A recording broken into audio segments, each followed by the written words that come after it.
I am Krista Wiegand, the Director of the Global Security Program here at the Howard Baker Jr. Center for Public Policy, and welcome if you have never been to one of our events. You can see they're quite popular. This is the Global Security Distinguished Lecture Series, and we're really excited to have Dr. Tarek Masmoud here. Before we begin and we have introductions, I want to just mention briefly two similar events, or two events that are upcoming in October. On October 14th, we will have former Ambassador William Brownfield, who was U.S. Ambassador to Venezuela, Colombia, and Chile. And then on October 24th, we will have Deputy Assistant Secretary Andrew Peake, who is he's currently Assistant Secretary for Iraq and Iran. So that's also an interesting speaker if you're interested in foreign policy issues. So at this point, I'd like to turn it over to our student Baker ambassadors to talk about the Baker student program and introduce the speaker.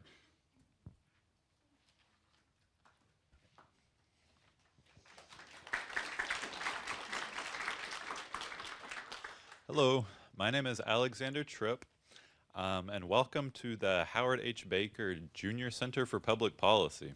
I am a senior studying political science, and I've been a Baker ambassador for 3 years now. Hello, my name is Isabel Marshall, and I'm a sophomore at the university, and this is my second year as a Baker ambassador, and I'm studying public administration and political science. The Baker Ambassadors Program gives students hands-on experiences to volunteer for events that interest them, particularly in civic engagement. Baker Ambassadors must commit to the principles of civility and integrity, following the legacy of Senator Baker, and be dedicated to the spirit of public service. Along with my fellow Baker Ambassadors, faculty, and staff of the Baker Center, we'd like to welcome you all to today's Global Security Lecture. Now I'd like to welcome Dr. Tarek Masmoud. Dr. Masmoud is a professor of public policy and the Sultan of Oman Professor of International Relations at Harvard University's John F. Kennedy School of Government, where he is also faculty chair of the Middle East Institute. He holds a bachelor's degree from Brown University and a PhD from Yale University, both in political science. His research focuses on political development in Arabic-speaking and Muslim-majority countries. He is the author of Counting Islam, Religion, Class, and Elections in Egypt, and the Arab Spring, Pathways in Repression and Reform with Jason Brownlee and Andrew Reynolds, as well as several articles and book chapters. He is a 2009 Carnegie Scholar, a trustee of the American University in Cairo, and a member of the editorial board of the Journal of Democracy, and the recipient of grants from the National Science Foundation and the Paul and Daisy Skoros Foundation, among others. Please join us in welcoming Dr. Tarek Masmoud.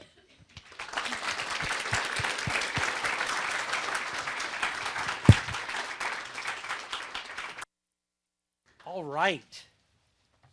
Let me turn on my microphone here. Thank you very much, ladies and gentlemen, for coming. I'm thrilled to be here in Knoxville. Let me first start by thanking the folks who invited me here. Professor Matthew Buehler, somebody I've known now for 7, 8 years. He's sort of my role model in life. Whenever I find myself not working as hard as I should, I try to visualize myself being Professor Buehler. Let me also thank Professor Krista Wiegand for inviting me, and the Howard Baker Center more broadly, Alex and Isabel for that wonderful, kind introduction, and all of you for coming. Okay, so the title of my, let me just organize my workspace here. It's going to get a little bit messy. The title of my talk today is Islam and Democracy in the Age of Trump. And the reason I have Trump in the title is because if you want to get a crowd in Cambridge, Massachusetts, you put Trump in the title. People show up mad. It's really good. The real title, perhaps, could be Islam and Democracy in an Age of Populism, because what I'm really talking about is a political period that is much broader than any one administration. So, as you heard from Alex and Isabel, I broadly study Islam and politics. And one of the central questions that animates my research is the question of whether Islam, which is the faith of which about 1.5 billion people and about 3 million Americans profess, including this one, whether Islam is compatible with democracy, by which I mean democracy, kind of decent government in which people are free to choose both how they live their lives and who gets to administer their tax dollars. And this question about the compatibility of Islam and democracy is one that has occupied scholars for a long time. And one of the few very good things about the current political moment in this country is that this question, which occupies scholars, which occupies me, is actually also occupying much of the country. In fact, it feels like the whole country at times is talking about my research interest. Because the current debates that we have in this country about immigration, about whether to accept refugees, about whether we should restrict entrance from certain Muslim majority countries, and even about whether the so-called squad, right, are decent Americans, are all animated in part by a fear that Muslims are somehow not just anti-American, but also deeply inhospitable to the liberal democratic project that is at the heart of this country. Lots of people have said this.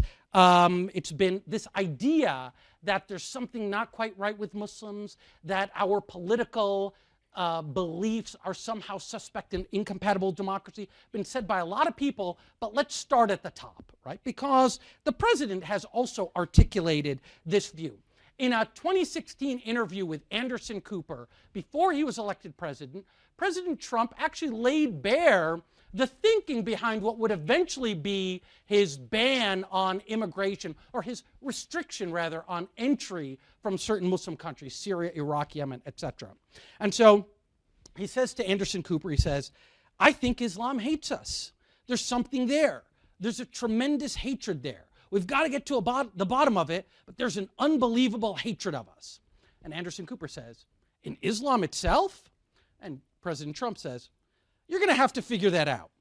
But there's a tremendous hatred, and we've got to be very vigilant and very careful.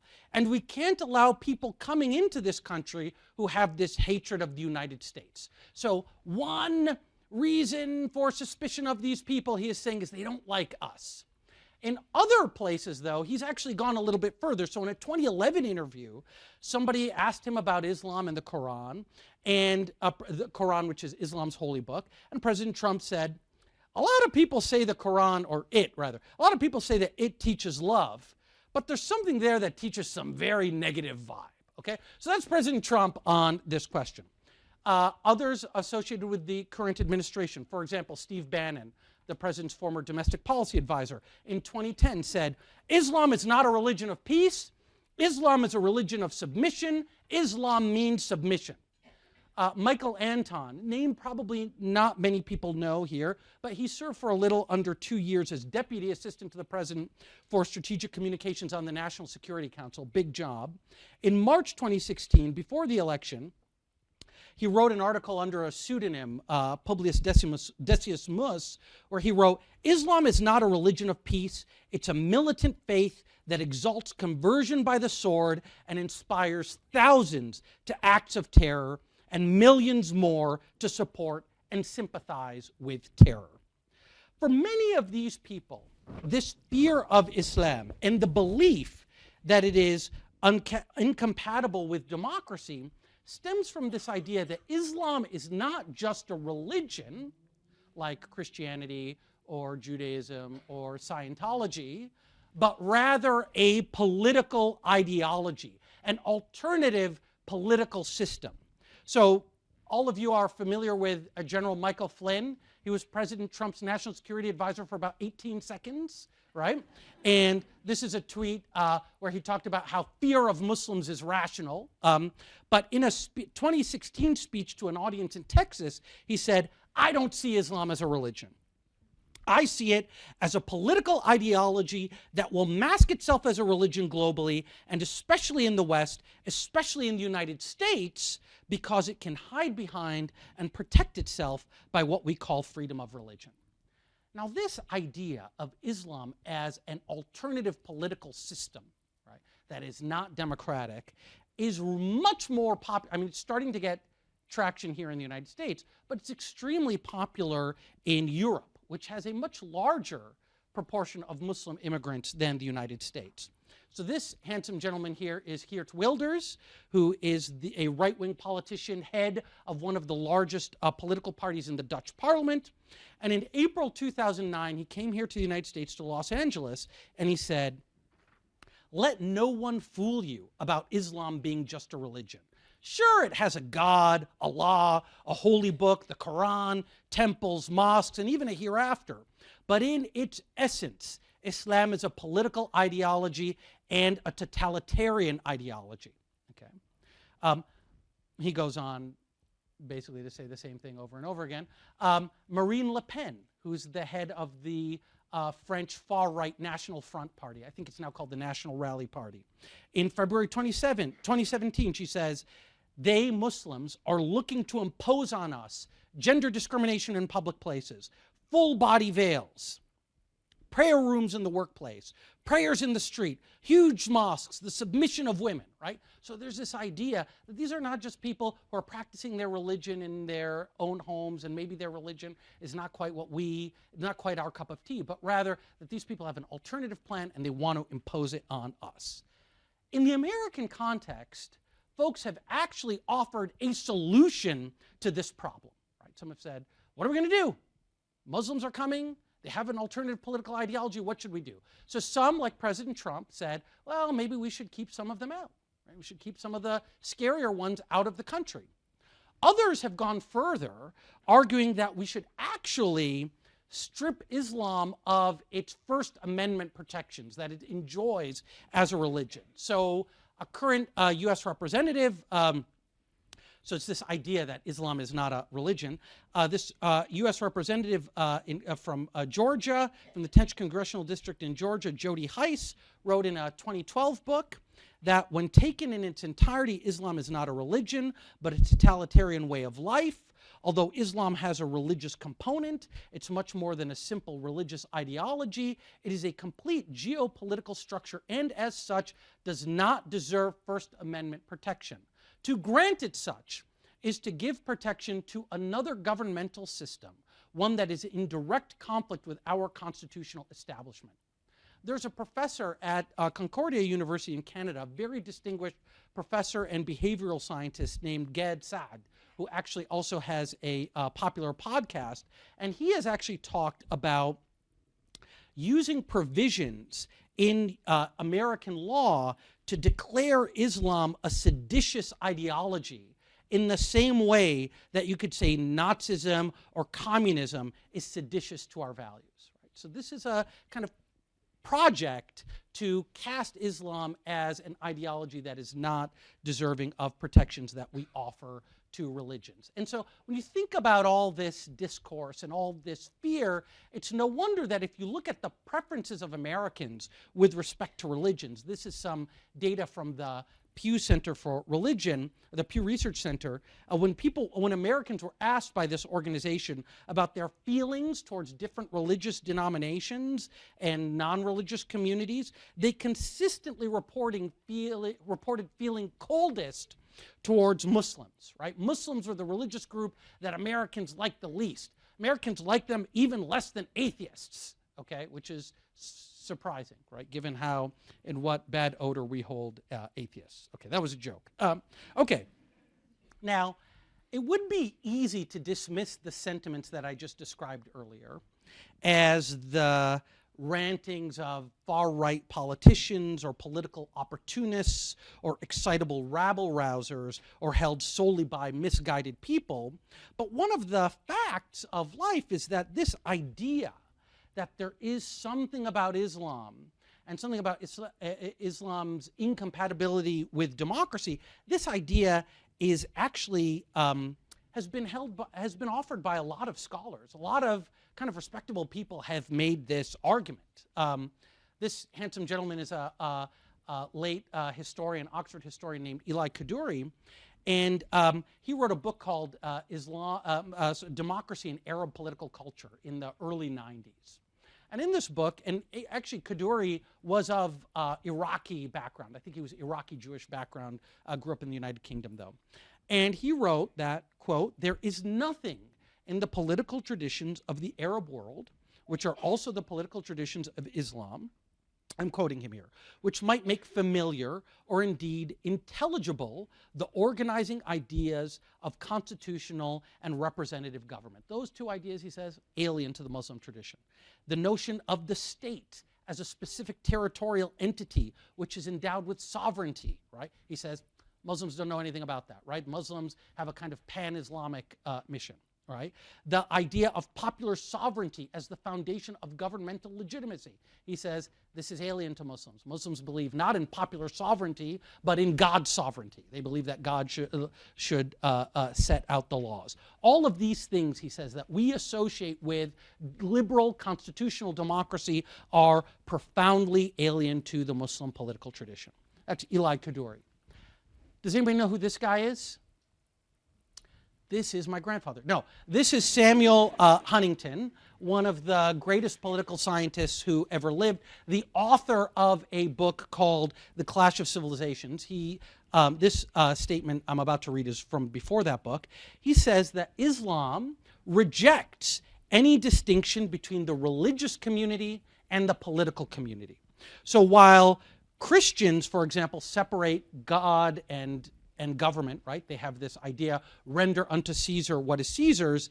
In Islam, there isn't such an idea, right? Islam demands that in a Muslim country, the political rulers should be practicing Muslims, Sharia or Islamic law should be the basic law, and religious scholars should have a decisive vote in articulating or at least reviewing and ratifying all governmental policy. So he sums up, he says, to the extent that in the Muslim world, among Muslims, governmental legitimacy and policy flow from religious doctrine and religious expertise, Islamic conceptions of politics differ from and contradict the fundamental premises of democratic politics. It's a pretty strong statement. Okay, and there's others who've made this statement. I'm not going to go into Montesquieu. I was going to show how well read I am. Mid-18th century. Also, like Montesquieu is the guy who inspires the framers of our Constitution, kind of the, one of the first people to think about the idea of separation of powers. And even he got in on the act, and in the spirit of the laws, talks about how Muslims are less likely to have moderate government than Christians. Okay, now, for the entirety of my scholarly career, not that long, I'm not that old, I've read things like this and I've thought, oh my God, these are the rantings of people who just don't understand. They don't understand my part of the world. They don't understand my people, etc. And I found instead solace in the words of another really great political philosopher. And I'm going to read this philosopher's words to you. So this philosopher said, some skeptics of democracy. Yes, this is a great speech, isn't it? Okay. Some skeptics of democracy assert that the traditions of Islam are inhospitable to representative government. This is cultural condescension. It has a long history, he says. Time after time, observers have questioned. This is the best reaction I've ever gotten.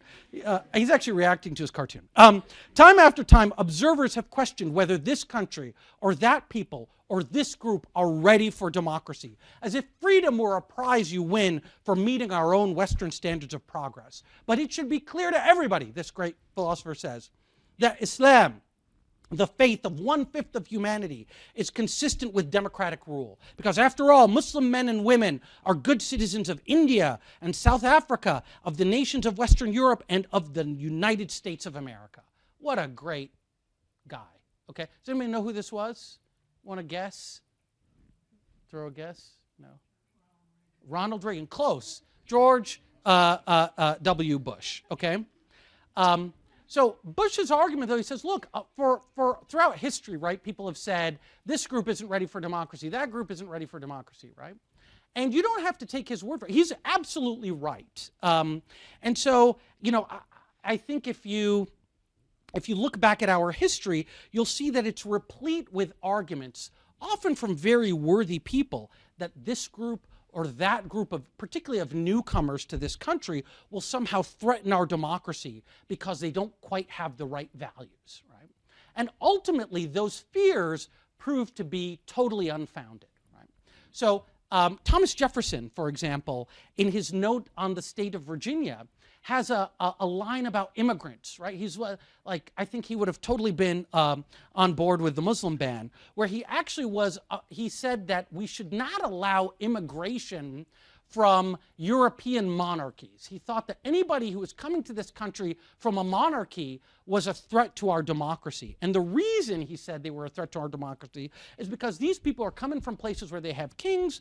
They will bring with them, he said, the principles of the governments they leave behind, that they imbibed in their early youth. And they will then transmit these principles to their children, right? And then unfortunately, they're going to like have a share of power with us. They're going to, as they increase in numbers, they're going to have the right to vote. They're going to start writing legislation.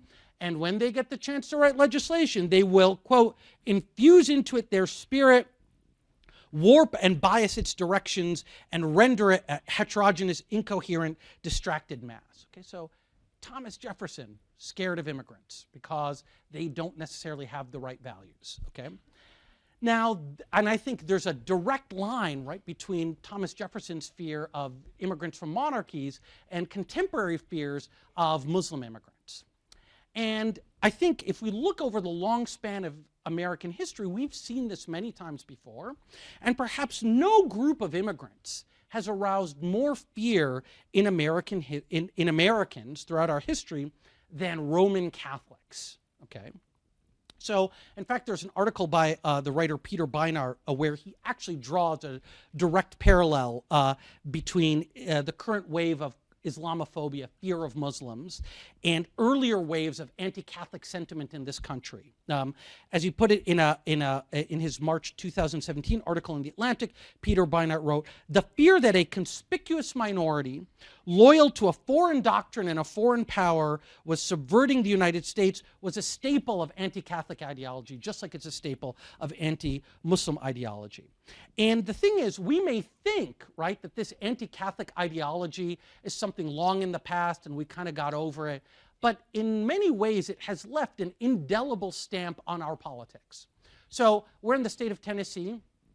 Tennessee, that I looked up, has about 300,000 residents who are non-citizen immigrants, right? Actually, about 200,000. 300,000 immigrants, about 200,000 of them don't have American citizenship, right? Now, do these people get to vote in, say, presidential elections? They get to, you can shout out the answer. No, right? Okay. Do they get to vote for Congress? No. Okay. Do they get to vote for the mayor of the town they live in? No, right? Now, why is that? Right? They're not citizens, right? Oh, that seems like a simple answer. But the fact is that for much of our history, according to the historian Alex Kesar, who wrote this fantastic book on the right to vote in this country, the history of the right to vote in this country, it actually wasn't always this way, right? Non-citizens used to actually be allowed to vote in local elections for much of the country's history. And the reason they aren't allowed to do so today has a lot to do with anti-immigrant and anti-Catholic sentiment, right? So originally, your point was, you know, of course they're not allowed to vote, they're non-citizens. Originally, the reason they were allowed to vote in local elections, not for federal elections, was precisely because they're non-citizens, right? The idea was that this is training for them in democracy. We'll let them vote for mayor, for local offices, and this way they'll become democratic citizens. So in Kesar's book, he talks about one delegate to the Indiana Constitutional Convention of 1850 who supports the enfranchisement of non-citizens by saying, "I can conceive of no course by which we could more strongly attach to our government and institutions these foreigners who are constantly flocking into the country than to give them a share in the privileges we enjoy, the privilege of choosing rulers for themselves and of voting in our elections," right? So this, and a lot of places across the country, this would happen routinely. But as Catholic, immigration starts to increase in this country in the 19th century, suddenly people become really afraid of immigrants and really afraid of the quote-unquote popish or Romanist threat. And so intense was this fear that in the middle of the 19th century, there was actually a powerful political movement that emerged called the Know Nothing Party. This is one of their campaign cartoons that was dedicated to stemming the tide of Catholic immigration into this country, right? So this cartoon, you can't really see it, it's from the Library of Congress, but basically the Pope is trying to alight onto American shores with a bunch of bishops. He's got a cross in one hand and a sword in the other hand, and he's telling the Americans, come, become a Catholic, surrender your brains and your money to us. And this, I guess that's Uncle Sam leaning against a tree, and this little American boy is like basically saying, like, you're not going to trick us, like, we're free Americans, we don't need you. But this was an intense political movement in the middle of the 19th century. And according to Alex Kesar, by 1854, the party had 1 million members, okay? And it scored huge electoral victories in the years before the Civil War, including they won governorships in 9 states and they won legislatures in half a dozen states. So this was a big political movement, and at its core was anti-Catholicism. And as a result of these victories of the Know Nothing Party, state legislatures and constitutional conventions in much of the North started imposing restrictions on immigrants who sought to vote. Okay? And so you suddenly started seeing all of this legislation in the years before the Civil War to repeal alien suffrage, to institute registration systems, literacy tests, instituting lengthy residency periods for foreign-born people, all designed to keep Catholics from going to the polls. So one editor of a Know Nothing paper said, we need to pass these laws. We need to keep these people from voting in local elections because Romanism was, quote, a political as well as religious system. Where have we heard that before, right? And the quote-unquote Irish rabble were being herded to the polls by their priests, okay? So the Know Nothing Party actually ends up fizzling right before the Civil War. The concerns that dominated in America in the Civil War swamped the Know Nothing Party. But this anti-Catholic sentiment that is at the core of the Know Nothing Party actually persists for 100 years, right? So, in 1879, I found a quote from a Boston Protestant preacher who says, we must speak very frankly as to the divided allegiances of the Romanists, right, of the Catholics, okay? The creed of the Pope is put for subscription before every priest and every bishop. Every convert to Romanism must signify his assent to it. And one section of this creed reads, I do give allegiance to the Bishop of Rome. And according to this preacher, he said, the sense of this declaration is that I do give political as well as religious allegiance, right? In 1928, the Catholic governor of New York ran for president, Al Smith, right?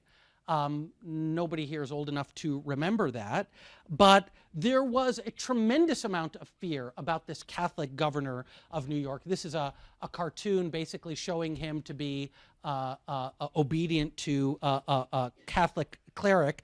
James Fisher, the historian James Fisher, in a story on this, talks about how in the early days of the 1928 presidential campaign, some Protestant churches in Georgia displayed a photograph of Alfred Smith at the Holland Tunnel, okay? And this, and basically a caption to this photograph claimed that the Holland Tunnel, wasn't a tunnel to New Jersey or to wherever it is, but rather it was a tunnel to Rome designed to give the Pope easy access to Smith once he gets into the White House, okay? When I was doing research on this, I found a news story about a senator in Alabama named Thomas Heflin, who was really upset with the Democratic Party that they were about to nominate this Catholic guy to be their presidential candidate. And he launched what the newspaper said was a double-barreled attack upon the Pope of Rome and Al Smith. And he charged that this guy Al Smith was doing so well because, quote, Catholics of all countries contributed funds to his support, right? And he said they're already spending money in the South and they're sending writers down there from New York to traduce my state. And he said the American people, knowing what the Roman Catholic political machine is doing, are not going to put this guy in the White House. Now, he didn't say this guy, he said him. Not going to put him in the White House just now. And he said any leader in the South who supports Al Smith will never come back to this Capitol, right? So this anti-Catholic, like, we're barely 100 years from that, right? And it seems so alien to us. But just think back much more recently than that, when John F. Kennedy ran for president in 1960. Anti-Catholic sentiment in this country was still so strong that he had to give a speech avowing that he would not let his religion interfere with his political duties and that he would not take orders from the Pope, right? And this idea that Catholics are somehow suspect and maybe not good for democracy, actually, just like the arguments about Islam, actually found its way into the scholarly literature. So does any political scientists in this room know who this guy is? This is Seymour Martin Lipset, right? Seymour Martin Lipset was one of the greatest political scientists who ever lived, wrote a whole bunch of very interesting things. And his central concern was explaining why countries become democratic, okay? And when he wrote this particular piece I'm about to quote, he looks around the world and he notes that Catholic majority countries tend not to be democratic. Okay, you're thinking about Spain, Latin America, not a lot of Catholic democracies. And he says, this is because of Catholicism. He says, democracy requires a universalistic belief system in the sense that it has to legitimate different political ideologies, okay? And he says, religious value systems that are more universalistic are more compatible with democracy than religious systems that assume that they have the only truth. So he says, as Protestantism, we're kind of open, we're interested in compromise and debate, etc. Well, he was not a Protestant. And he said, so Protestantism is actually compatible with democracy. Catholicism, rather, is not, because Catholicism teaches you that we have the right answer, nobody else has the right answer, and that makes it very hard for Catholics to engage in the kind of dialogue, compromise, and tolerance that is at the heart of the democratic project. Now, today, we look at all of this, right? When I tell my students about this, like, ha, ha, ha, ha, wow, people were so dumb, right? People were so dumb, they thought that Catholics could not have democracy. And I could actually end the talk right here, right? I could just stop talking. I could say, look, clearly these guys were wrong about Catholics. We know that, right? Most Catholic majority countries today are democracies. And I could say, in 50 years, we're probably going to look back on this current moment of Islamophobia and fear of Muslims and say, wow, that's just as ridiculous, right?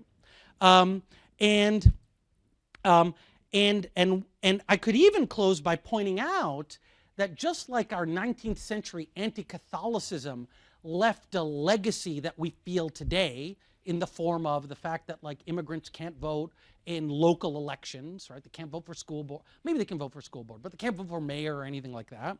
I might say, like, anti-Catholicism left that legacy. I wonder what dark legacy will be left to future generations from our current moment of Islamophobia. And then we could congratulate ourselves on how progressive and far-sighted we are, and we could tisk Islamophobes as adherents of an old racist way of thinking, and then we could go to dinner, okay? I could do that. I could just stop there. But if we're really serious, right, then we actually have to take the claims of the people who are making this argument about Islam seriously. Because, look, there's a couple of possibilities, right? It's possible they were wrong about Catholics, right? But that the current critics of Islam are right to be fearful, right? Could be that this historical analogy is facile, okay?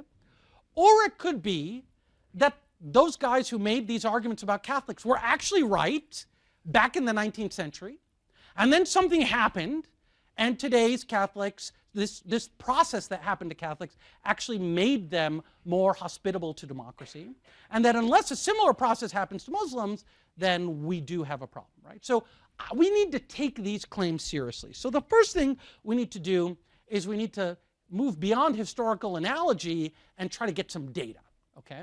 And so what I did here is I mined one source of data. This is going to be about 6 awful slides, okay? But just bear with me. I'm going to do my best to explain them. So there is a project. Don't look there. Look at me for now.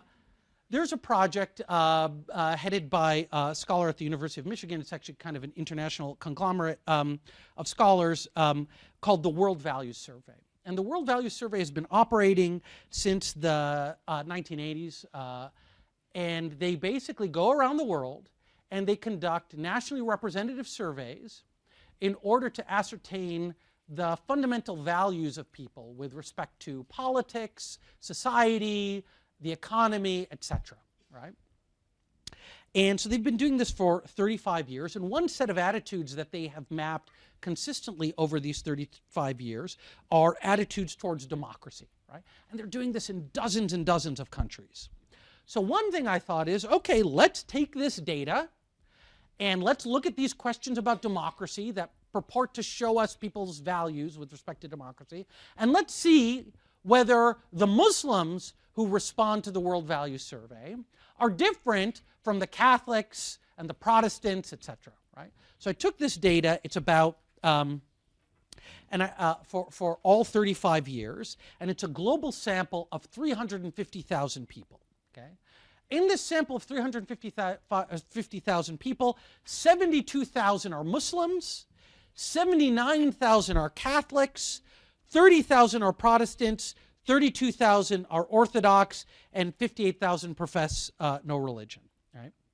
So what I did is then I went to the key questions that have been asked over the years about democracy, and I divide people up by their religion, and I see whether Muslims answer differently than these other religions. So you see I have, let me see if this is going to work. I don't want to risk it. Perfect. Okay, so this is, I'm going to show you the results for Muslims, Catholics, Protestants, and Orthodox. And the first question that I'm looking at is a question that basically asks Muslims is, what do you think about democracy as asks people, sorry, what do you think about democracy as a political system? And you can say very good, good, bad, very bad, okay? So let's start with Protestants. So the majority of Protestants, right, this is a terrible slide. I got to fix this. I'm sorry. But basically, this is the y-axis, right? So the majority of Protestants, about 60% of Protestants in this sample of 35 years, a bunch of countries, right, said that democracy as a political system is very good. Okay? Okay? And then another, 38 point blah blah say it's good. Okay, so the Protestants, they like the democracy. Okay, Protestants are good. Of course, nobody said Protestants didn't like democracy, so this is not surprising. Okay, the Orthodox, oh, interesting. Still the majority of Orthodox people like democracy, okay? But there's a balance between those who say very good and those who say good, right? And you got to think, like, if somebody comes up to you and says, what do you think about democracy? And you say, like, oh, it's good. Wait a minute. That's weird. Like, why wouldn't you be totally into it, right? So it's possible that the difference between somebody who says democracy is very good and somebody who says democracy is good is actually a big difference, right? But anyways, that's for another time. Okay, so Orthodox, again, still, they like the democracy. Okay, so far so good. Roman Catholics, sort of the same picture as the Orthodox, but what are we getting from here? The Protestants are totally the best, right? Most democratic. What are we thinking about the Muslims? How much are going to say very bad? Anybody want to hazard a guess? Oh, we're so awesome, okay? We're like the Protestants. That's tremendous, okay? Okay, so that's one piece of data. We looked at some survey data, and we looked at how Muslims answer this question about democracy, and they actually look a lot like Protestants, okay? There's another question that's asked, which is how important is democracy to you, right? Say, democracy is absolutely important, or democracy is not at all important to me, right? So it's a question about the importance of democracy to you. Because you can say, like, yeah, democracy is a very good political system. How important is it to you? Not at all. I don't care. Okay. So we'll just do it this way. Again, Muslims look a lot like the adherents of other religions, and I think they're comparable to Catholics, Protestants, etc. So again, Muslims are doing pretty good here. So far, we're looking at this data and we're saying, this is pretty suggestive evidence that the argument that Muslims are less interested in democracy than the adherents of other religions is not correct. Okay. So then we got to go a little bit deeper, and I'm not going to, this is the last of these I'll show. Actually, that's not true. I'll show 3 more. So, you can go to somebody, they can tell you, I like democracy. They can even tell you democracy is very important to them. But it's not clear, we're not sure whether democracy means to them what it means to us, right? Do we all actually have the same understanding of democracy? So the World Values Survey actually asks a bunch of questions that are designed to get at how people understand democracy. Okay? So they go to people and they say, there's lots of institutional features of democracy. I'm going to name some to you, and you tell me on a scale of 1 to 10 how important these are to democracy. So you give it a 10 if this thing I named to you is essential to democracy. You give it a 1 or a 0. I can't remember if it's not essential. So one of them, for example, is the right to vote. All right? So I ask you, on a scale of 1 to 10, how essential is a right to vote to democracy? What are we going to say? Just shout it out. 10, right? Okay. Another one that they say, that they offer is they say, okay, how essential is it to democracy that religious authorities have to interpret the laws? Okay? So the laws have to be interpreted by religious authorities. Okay? Here we would say 0, right? And true of Protestants, true of the Orthodox, true of Roman Catholics, but look at the distribution for Muslims. Okay? It's kind of a bimodal distribution, maybe even a trimodal distribution. But as many Muslims think having religious authorities vet the laws is essential to democracy as Muslims think it's not essential. Okay? That is a different, very different distribution, a very different, understanding of democracy than these other denominations. So this actually provides us with some evidence that maybe these people who say that Islam as a political ideology is different, maybe they have something.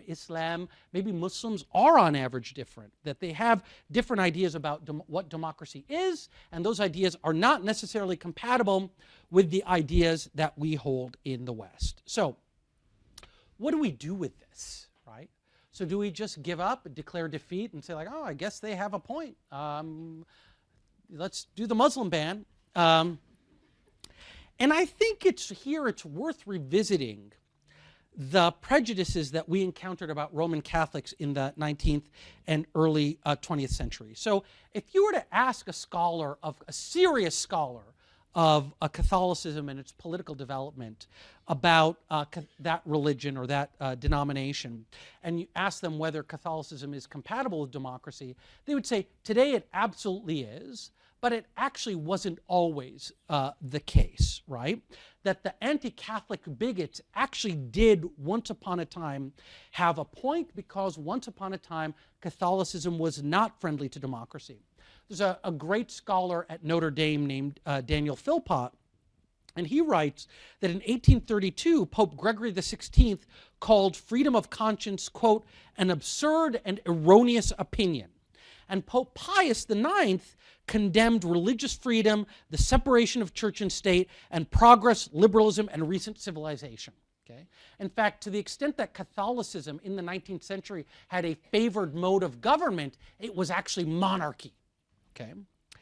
The difference comes in the 1960s when Pope John XXIII convenes the Second Vatican Council, or what's known as Vatican II, which is this meeting of Catholic bishops that takes place from 1962 to 1965, in which the Catholic Church, it's the 1960s, right? People are up in arms about all kinds of stuff, and the Catholic Church decides to cope with, or address, the challenges posed by the modern world head on. And the result of Vatican II, as all of you know, is a series of sweeping declarations in favor of religious liberty, freedom of conscience, and democratic government. So if you were to read Pope John the 23rd's final encyclical, which is called Pacem in Terris, or Peace on Earth, you read in that encyclical, it's totally amazing, language that could have been taken out of the Declaration of Independence. He talks, for example, about how man is by his nature endowed with rights, and these rights and duties flow from as a direct consequence of his nature and are universal and inviolable and inalienable. Right? This language of inalienable rights you're finding not just in the Declaration of Independence, but in a papal encyclical from the 1960s. Seymour Martin Lipset, right? This guy, remember this guy who talked about how Catholics were incompatible with democracy? Well, towards the end of his life in 2004, he wrote a book. And he makes the point that there was actually a critical transformation in church doctrine as a result of Vatican II, and that paved the way for what is now an impressive commitment of Catholicism to democracy. Right? So scholars have recognized, right, that there was this dramatic moment in the 1960s that actually changes the attitude of the Catholic Church and consequently Catholics around the world towards democracy. And it's such that by 1991, according to Philpott, you could have somebody like Pope John Paul II who appears on the scene as the foremost champion of democracy around the world, right? Which to somebody who is cognizant of the long span of Catholic history is totally remarkable, right? Okay. So we could stop there and we could say, well, I guess what the Muslims need is Vatican II. They need their own kind of Vatican II that will change their attitudes towards democracy and consequently make them good democratic citizens. And until then, maybe these Islamophobes kind of have a point.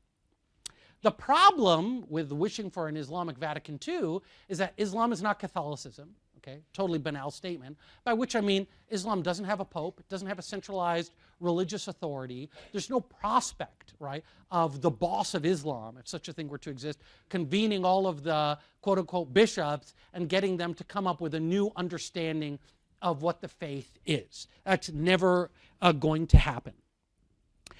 I don't think, however, all is lost. And what I want to do here is, by way of kind of wrapping up, is bring us back to this data. So you recall I used the World Values data, World Values Survey data to explore systematic differences between Muslims and non-Muslims around the world with respect to democracy. And we ended up here where it looks like Muslims around the world have a different understanding of democracy than non-Muslims, okay? But we're really not, for the purposes of our discussion tonight, we're really not interested in the preferences of all Muslims, right? I don't care about all Muslims around the world. What do I really care about, right? I really care about Muslims in the West, right? What do Muslims in the West think, right?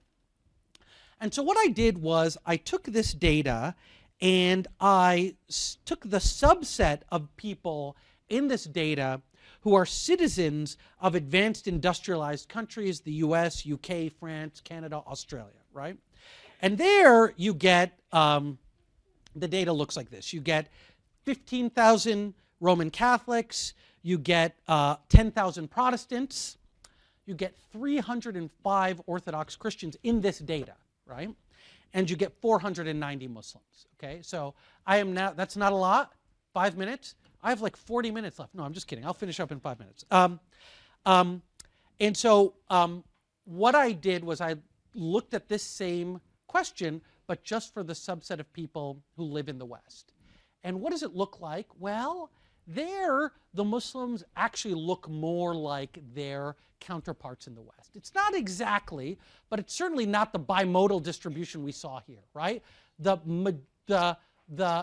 modal Muslim is exactly where the modal Roman Catholic, the modal Protestant, etc. is, where they understand that religion and politics should be separate, right? That's how I interpret that question. Okay, so that is suggestive evidence, right? That in fact, well, when Muslims are here in the United States, they actually, or in the West, they actually conform to the beliefs of their fellow citizens, okay?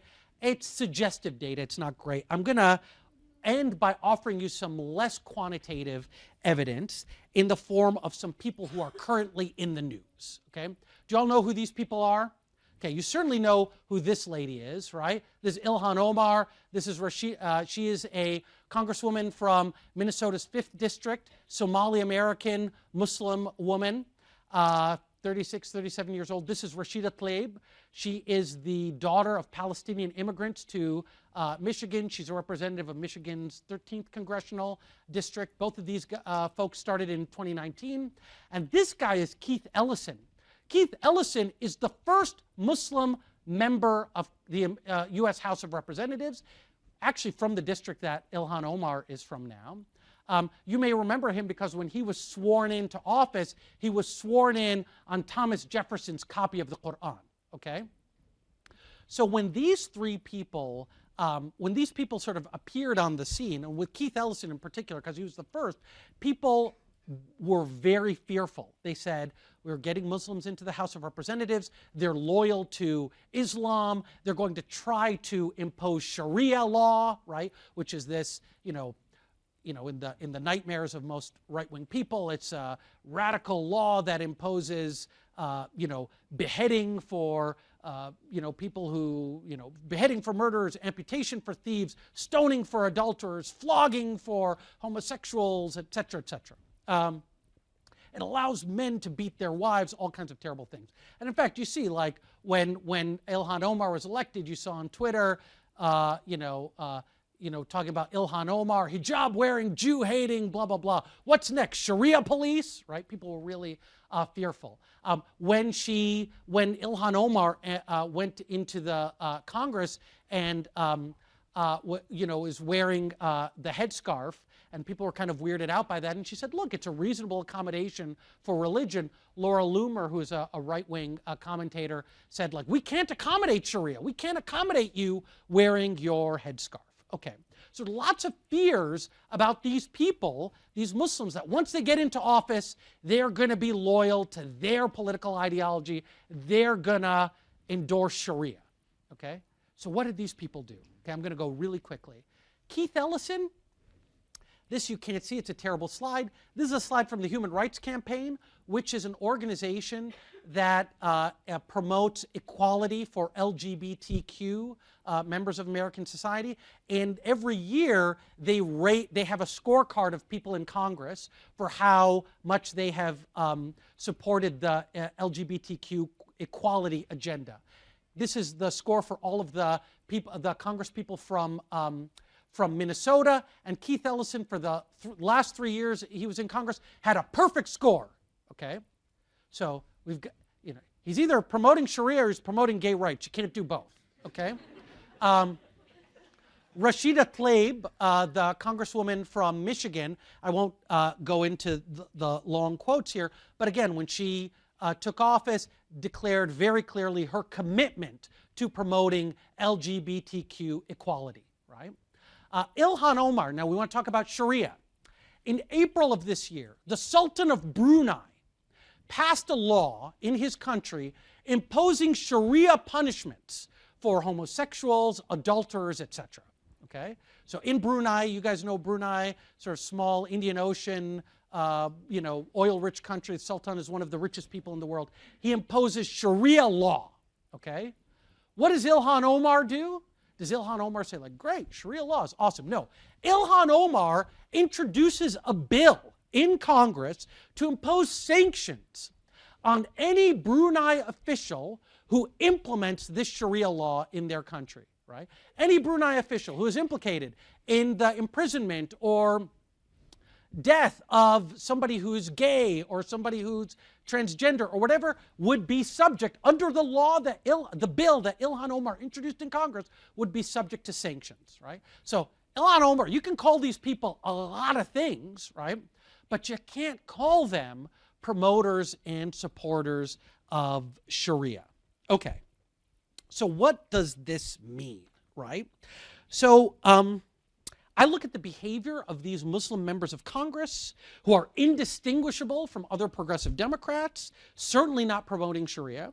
I look at the survey responses of Muslims in the West who are indistinguishable from their fellow Western citizens in their commitment to commitment to and understanding of democracy, and I see one basic truth, that it's actually impossible for any community of any faith to exist here in the United States for an extended period of time and not be changed by it. Right? This is a society that through its education system, through its media, through its popular culture, forces us all to recognize certain basic facts, like the importance of liberty, the inviolability of somebody's freedom to do whatever they want as long as they're not hurting anybody else, right? And so in a real sense, I think, even though Islam may never get its Vatican II that will result in some ex-cathedra pronouncement that might make people more democratic, American Muslims don't actually need a Vatican II because America is basically their Vatican II. Everything and everyone who has made his or her home in this country has had to adapt to its ways, and Islam is no different, right? It's why the most visible representative of Islam in America today, Ilhan Omar, both wears the hijab and dances in gay pride parades, right? So if you're afraid of Muslims, it seems to me that the answer lies not in restricting immigration and kicking out Muslims and casting suspicions upon those of the Islamic faith. Instead, ladies and gentlemen, the solution, I think, is for all of us to have a little more faith in America. Thank you.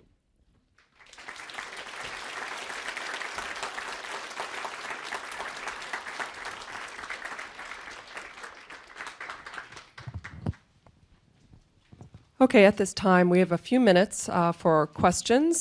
So there are some students that have microphones. Okay, so if you have a question, please raise your hand and wait for someone to bring the microphone. Thank you.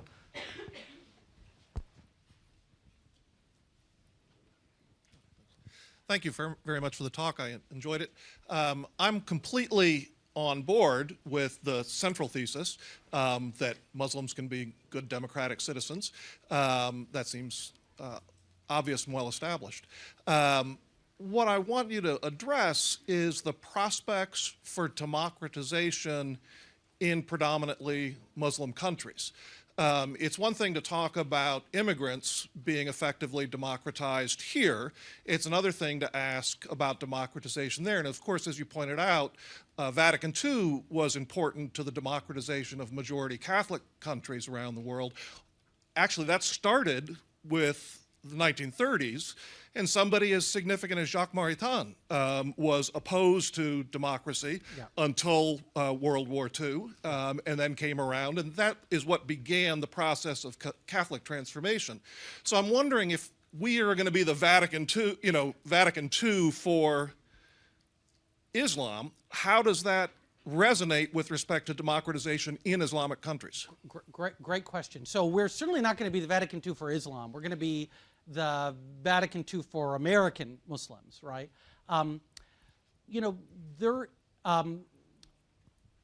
There's a lot of scholarship, as we've talked about, that tries to explain the democracy deficit in the Muslim world as a function of Islamic beliefs.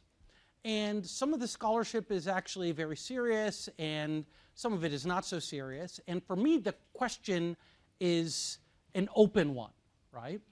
I think we saw during the Arab Spring of 2011 to 2013 a genuine yearning for at least more decent, accountable government on the part of the average Arab citizen. I think you're seeing now in Sudan and Algeria the continuation of those yearnings. So it's clear to me that if we were to have governments in that part of the world that were a reflection of what the folks in that part of the world want, it would certainly be more democratic than what exists now. It may not be the liberal democracy that we envision, right? But it would certainly be more democratic than it is now. And the reasons that the people are not able to actualize their desires, I think, has less to do with any kind of cultural dysfunctions in that part of the world and much more to do, frankly, with the realities of power, right? It's very hard to rise up and overthrow or change a government that is supported geopolitically by great powers, etc. So I think that it may very well be that in the master explanation for the lack of democracy in the Arab world, some of it is going to be due to religion, but a lot of it is due to just the realities of power. And so I'm not, I mean, in other work I have talked about what needs to happen in the Arab world to get to more decent, accountable government. But I feel like it's going to be much easier for us to deal with Islamophobia in this country than it is going to be to get democracy in that part of the world. In terms of how big the problem is, the problem of democracy in the Middle East is a really big one. Yeah. Can we maybe get some gender diversity also in the questions? Yeah, okay. Yeah.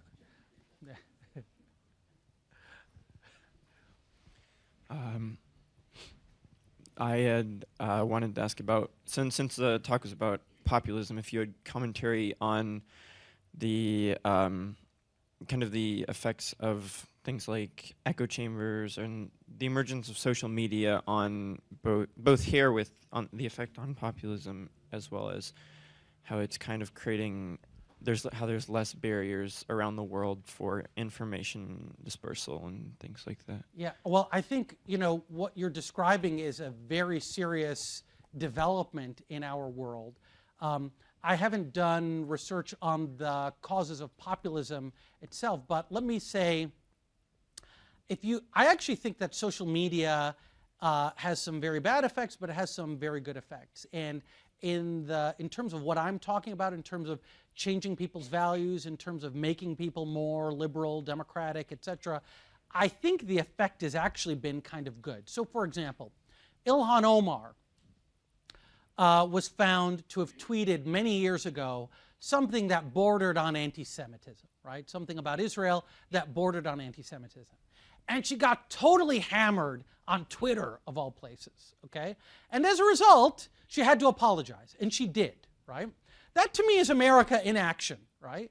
You come with some ideas that may be mainstream in your part of the world, but then they butt up against ideas that Americans have, and they hammer at you, and you're like, oh, you know what? That was a bad idea. Sorry, okay, I'm changing my mind. So that's great. I also find this happening globally as well in ways that are kind of surprising. So the country that I've studied most closely, I wrote my first book about it, and my people are from there, is Egypt, right? Egypt is a very conservative society. If we took President Trump to Egypt, he'd be like on the far left of the spectrum, okay? And yet now people in Egypt are talking much more about things like gay rights. They're talking, in Egypt, recently there was a whole big scandal about fat shaming. And I was like, God almighty, are you guys living in Cambridge, Massachusetts? What is happening here? And I realize it's because of social media. Some of these radical liberal ideas are really traveling around the world, and they resonate with people because many of them are bound up with the natural desire for dignity and self-respect. So there's a lot of negative aspects, you're right, of social media and how it amplifies bad voices, amplifies bad ideas, etc. But we shouldn't neglect some of the positive effects that it has as well.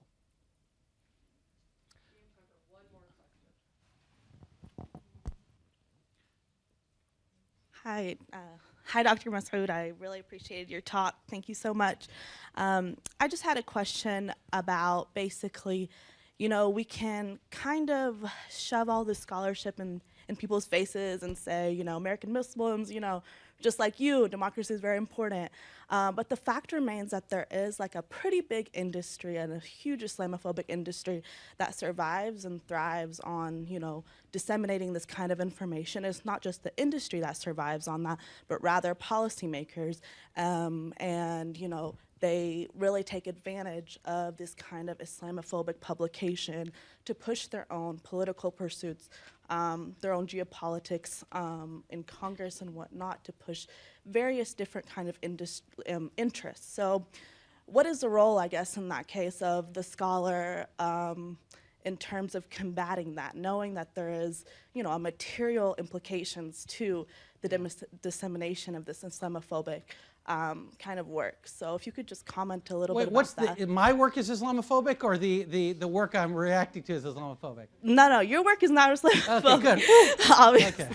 All right, But what good. is like your role in all of this, knowing that there's an entire industry dedicated to this that has very serious implications in terms of policy making?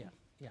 So thank you. That is an excellent question. So you're absolutely right that there are folks out there who have these, I think, wrong and discriminatory, prejudicial views towards prejudiced views towards Muslims, and it for them is not even coming from a place of honest searching inquiry, but it's rather kind of opportunistic.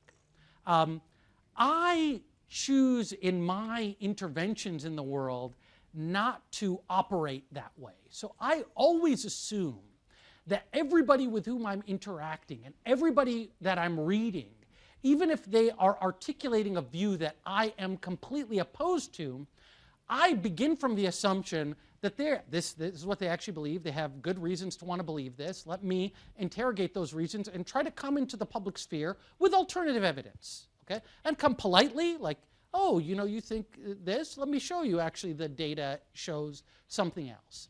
And ultimately, you'll find some proportion of people reveal themselves to be completely uninterested in this kind of dialogue and learning, right? But you'll also be surprised that some other proportion of people will say to you like, oh, I didn't realize that. Thanks for setting me straight, right?